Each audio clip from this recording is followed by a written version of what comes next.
Who do you think you are, huh? Just because you pressed the top floor button doesn't mean you own it. I yelled so loud that my voice echoed off the steel walls of the elevator. My arm was wedged between the rapidly closing doors, holding them open as I glared at the man inside. He stood there with a smug grin, designer sunglasses still on indoors, sipping his overpriced iced coffee like I was nothing but a fly to be swatted. His name was Braden Thorne, son of the billionaire who owned half the building and all the arrogance in the tri-state area. Security's on their way, Braden said calmly, taking another sip. So if you'd like to keep your job or whatever it is poor people like you call employment, I suggest you step back. This lift isn't going to nowhere. It's going to the top. Before we start, please make sure to like this video and hit this subscribe button so you never miss a story like this. And also comments where you are watching from. Thanks. I pushed the doors open wider with my whole body and stepped inside. I was already late for a maintenance inspection on floor 42, but I wouldn't let this guy talk down to me again. Not after what he did to my brother. Not after what I saw last week on the CCTV footage. You remember kicking my toolbox down the stairwell last Tuesday? I said, eyes locked on his. Or telling my supervisor I was stealing cables? Thought you were slick, huh?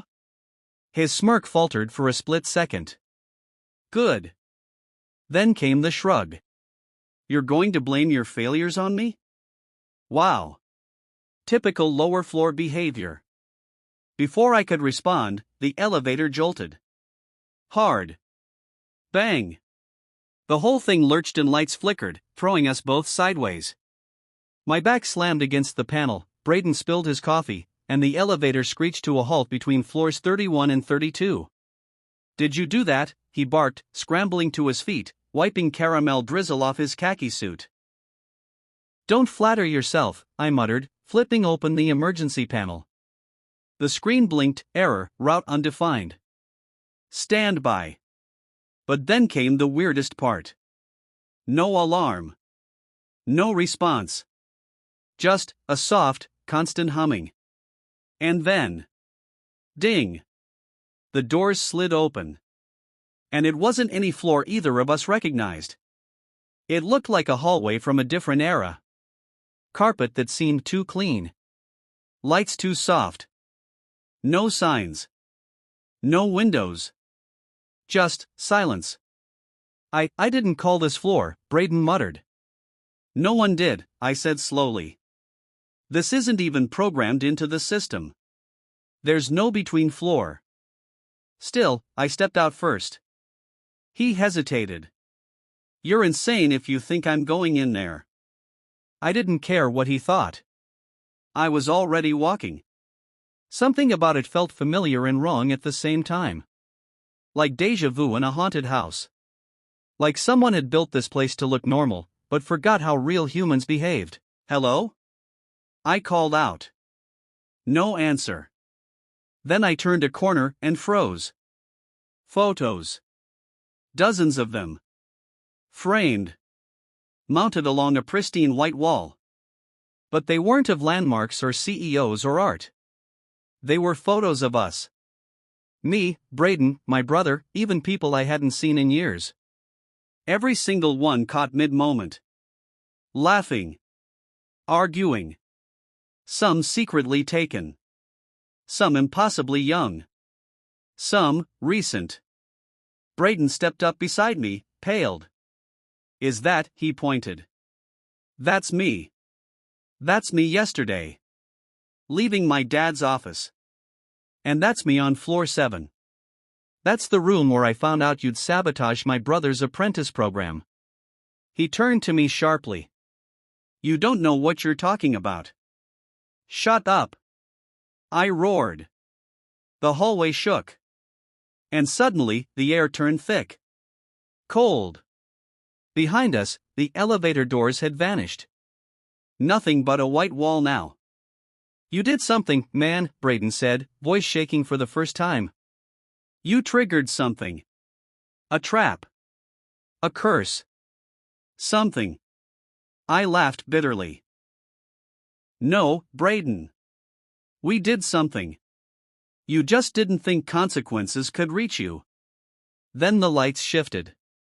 The hallway dimmed. One photo slipped from the wall. It landed face down at my feet. I picked it up and nearly dropped it. It was a photo of me and Braden. Not in the past. Not even the present. It was us in this hallway right now. Only, Braden's eyes were blacked out. My face was blurred. The timestamp? 10 minutes from now. I looked up. And the hallway had changed again. More doors. Each with names on them. Room 1, rich kid who never apologized. Room 2, worker who never forgot. Braden was shaking. What is this place? I stepped toward room 2. My hand was already on the doorknob. This, I said slowly, is nowhere. But not the kind you're used to. He didn't follow. And when I turned to look back at him, he was gone. Just vanished. His spilled coffee was still there, steaming. But Braden? Nowhere. I don't know what I expected when I opened the door. Fire? Screaming? Some Matrix-level glitch? What I got was worse. It was my old apartment. Exactly how I left it 5 years ago. Down to the broken lamp, the burnt-out air fryer, and the stack of unpaid bills on the counter. Even the dust knew where to settle. I stepped inside like I was wading into a memory. My chest got tight the second I saw the photograph by the window, me and my brother, Jace, arm in arm, laughing like nothing in the world could touch us. Back before Braden Thorne entered our lives. Back before Nowhere decided we had unfinished business. The room was silent, but heavy. Like it was watching me. And then I heard it. The voice. Low. Familiar. Echoing like it had been stored in a voicemail no one ever dared to play. You let him take the fall, didn't you? I spun around. No one there. But the photo on the wall, the one where we were smiling, it was changing. Warping. Our faces melting like wax. Jace's smile vanished first. You knew he forged the application, the voice said again. Louder this time. But you let Braden pin it on him. Because you were scared of losing your job. No, I whispered, backing away. That's not what happened. I tried to fix it. I tried to tell the truth. But not loud enough. And then I saw him. Jace. Not really him. A version of him. Standing by the kitchen sink, dressed in the same hoodie he wore the day they escorted him out. His eyes weren't angry. They were disappointed. Why didn't you fight for me? He asked. I opened my mouth, but nothing came out. I couldn't even lie in a place like this. He walked toward me, slow and steady. And as he did, the room crumbled. Walls dissolved like ash, and suddenly I was back in the hallway. The same hallway of photos, only now, more of them had fallen to the floor. More people I recognized. More regrets I'd buried. I bent down to pick one up, and it burned my fingertips. It was of Braden. He was screaming in a room full of mirrors. Alone. No coffee, no sunglasses, no smug grin. Just a boy who didn't know how to be anything without someone clapping for him. That's when it hit me. This place wasn't about punishment. It was about truth. Braden, I said aloud, turning back toward the wall where room 1 had been. Except now? There were dozens of rooms. Each with names. Labels. Choices. The one who lied. The one who stayed silent. The one who walked away. The one who regretted it too late. Every door pulsed faintly. Like a heartbeat. And I knew everyone who ever crossed this building had a version of themselves stuck here.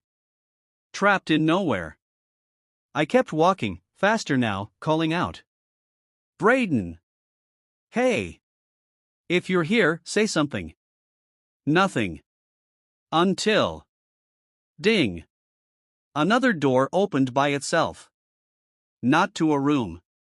Not to a hallway. To the elevator. Only now, the buttons were different. There was no lobby. Just two glowing options. Repeat. Redeem. A voice behind me whispered, "Most choose repeat. It's easier to relive what they understand than to face what they buried." I turned. An old man. Janitor uniform. Mopping a floor that didn't exist 2 seconds ago. I blinked. "Who are you?" He just smiled. "Let's just say I chose redeem. Long time ago." I looked at the elevator again. My hand hovered over the buttons. What happens if I pick the wrong one? He shrugged. "No such thing. But one gets you out. The other keeps you here. Depends what you need. Not what you want." "And Braden?" He chuckled. Still arguing with his own reflection. "Lot of people never leave that room." I stepped inside the elevator. It hummed to life. The doors started to close. And just before they shut, I saw him, Braden, running down the hallway, eyes wide, shirt ripped, panting like he'd seen hell itself. "Wait," he yelled. But the doors closed. And I had already pressed my choice. Redeem. I don't know how long I was in that elevator. It could have been 5 seconds. Could have been 5 years. All I know is, when the doors opened again, the world was different. Or maybe it was me who had changed. The lobby was full now. Not of people, but of versions. Of moments. Of regrets in human form. They didn't speak. Just stared, like they were waiting for me to choose what kind of man I wanted to be. But I didn't stop. I walked straight through, past the coffee cart Braden used to mock me at. Past the reception desk where I was once told, "You'll never make it past middle management." Out the glass doors. And back into a world that hadn't waited for me. 3 months later. I'm standing on a stage. New building. New CEO. Same company. Same old snakes in expensive suits. But this time? I'm the one with the microphone. My name is plastered on the banner behind me. "Congratulations, Mr. Clark, Regional Director, USA/Canada. Braden is in the front row. He's not clapping.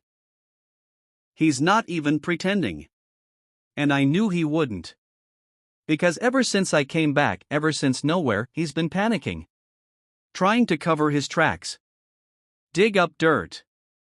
Whisper behind closed doors. But that's the thing about redemption. It doesn't come quietly. It wants to be heard. So I step up to the mic. I don't thank the board. I don't read the approved script. Instead, I stare directly at Braden. And I begin.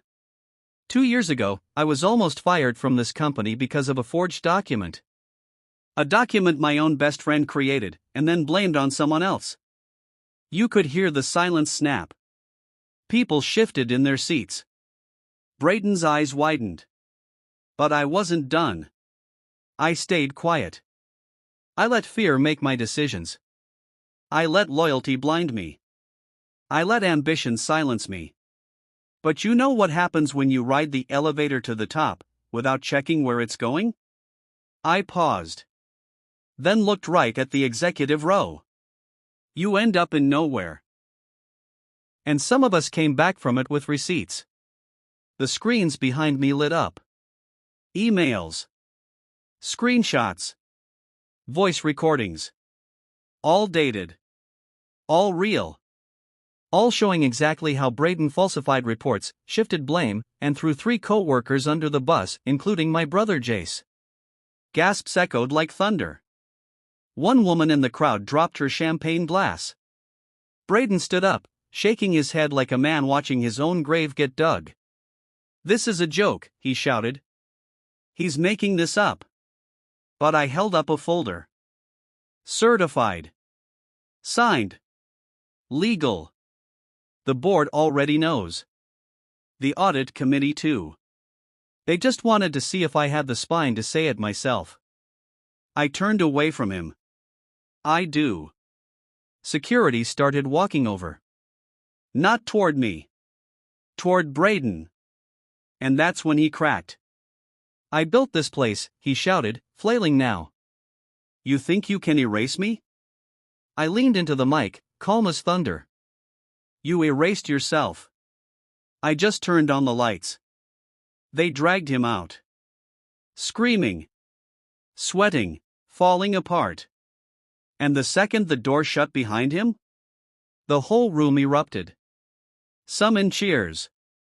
Some in whispers. But one person, Jace, was watching from the wings. He didn't say anything. He just nodded.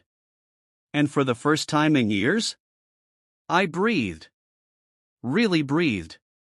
Because redemption doesn't ask for applause. It just wants the truth. And today? The truth got a standing ovation. You'd think it ends there, right? Braden dragged out. My name lit up in corporate lights. Jace quietly forgiving me with a nod from the wings. But stories like this don't end with a mic drop.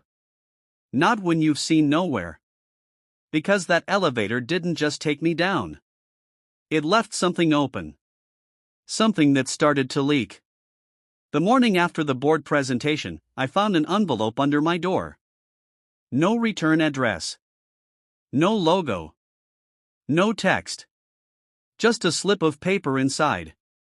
One sentence. He didn't go back up. I froze. Because I knew exactly what that meant. I got dressed, skipped the office, and drove to the old tower. The elevator was sealed now, under construction according to the tape, but that tape was clean. New. Like someone wanted it sealed, fast. I used my old ID card. The scanner blinked red once. Then green. The doors opened. And this time, the ride didn't move. It just blinked. One flash. And suddenly, I wasn't in the office building anymore. I was in his room. It wasn't a room. Not really. More like a memory stitched together from shame. Braden was there. Sitting in a corner. Tired. Sweating. Shoes off. Still in his suit. He looked up at me. But it wasn't anger on his face anymore. It was fear. You came back. I nodded. I had to know what you saw. He didn't speak right away. Just stared into the corner of the room like something was watching him. Or judging him. It showed me everything, he whispered. All the lies. All the people I stepped on. I thought it was just ambition. Just strategy. But it remembers, Clark. That elevator remembers everything. I stepped closer. But why stay here? He looked at me. Eyes sunken. Because out there, I'm already dead. I didn't understand. You could still fix it. Apologize. Come clean. I did. He let out a dry, broken laugh. You were the underdog. You were supposed to win. People root for you. He pointed at himself. But me? I was the top dog. The golden boy. If I fall, no one catches me. They just wait for the body to hit the ground. I crouched down. You don't have to be liked. You just have to be sorry. He looked away. I'm not ready. There was a knock. Not at the door. At the walls. 3 slow knocks. Like a heartbeat. Like a warning. And just like that, the room began to fold. I opened my eyes in my car. Still parked outside the tower. The paper was gone. But the fear wasn't. Over the next few weeks, people started whispering. That Braden was seen wandering near the building at night. Talking to himself. Sleeping in his car. He'd been fired, blacklisted, but the way he acted, it was like he hadn't left. Like a part of him was still trapped inside that elevator. Or maybe, he never left at all. I thought I was done. Thought the past was over. But you don't go into nowhere and come back unchanged. Because it doesn't just show you them. It shows you you. Your worst thoughts. Your silent betrayals. Your quiet moments of cowardice. And if you're lucky, it spits you back out with a second chance. If you're not, you end up like Braden. Frozen between the floors. Watching your own downfall on loop. I went back one last time. Just to see. Just to check. The elevator was still there. Same tape. Same silence. But this time? The floor button was gone. Just one word on the screen. Down. I didn't press it. Not because I was afraid. But because I already had my answer. You can escape a room. You can escape a lie. But you can't escape who you are when the doors close and no one's watching. People always ask me, what was it like going down that elevator? I never know how to answer. Because it wasn't the fall that changed me. It was the silence. That moment when the doors closed and nothing moved. No floor number, no sound. Just silence. That's where you hear it all. The lies you told. The shortcuts you took. The people you hurt. And worst of all, the voice in your head whispering. You deserved everything, until now. After Braden disappeared, corporate cleaned house. Ethics audits. Public apologies. Everyone pretending they never knew what he was doing. Jace, the intern I once mocked, got promoted. Rightfully so. He earned it. He still messages me sometimes, just to check in. He always signs off the same way. Keep your elevator grounded. An inside joke only we understand. I didn't return to the company. I didn't start a new one. I started a community project mentoring young dreamers. Helping people find the right kind of elevator to ride. One's built on kindness. On truth. On work that doesn't break you just to build someone else. And sometimes, when it's late and the building's empty, I'll stand in front of a closed elevator and ask it, quietly. Do you remember me? It never answers. But I remember. Every floor. Every choice. Every scream I never apologized for. People assume the scariest part of nowhere is the fall. But it's not. It's that moment when the doors open. And you see yourself. So if you're listening to this, wondering what the lesson is, it's simple. Don't wait for an elevator to break you. Don't wait for nowhere to show you who you are. Start today. Be honest. Be kind. Take responsibility before the floor drops. Because you can fake a resume. You can lie on your taxes. But you can't fake the echo of your own conscience in an empty elevator. And Braden? Some say he's still there. Not in the real world. But in the cracks between levels. They say sometimes, when the building's quiet, the elevator will pause for just 1 second too long. And you'll hear him. Not screaming. Not begging. Just whispering. I should have pressed up. Final voiceover style OUTRO, optional. And that's why you never judge people by their job titles, or the buttons they press. Because the way up? It's not about how fast you rise, it's about how many people you lift with you. Fade to black.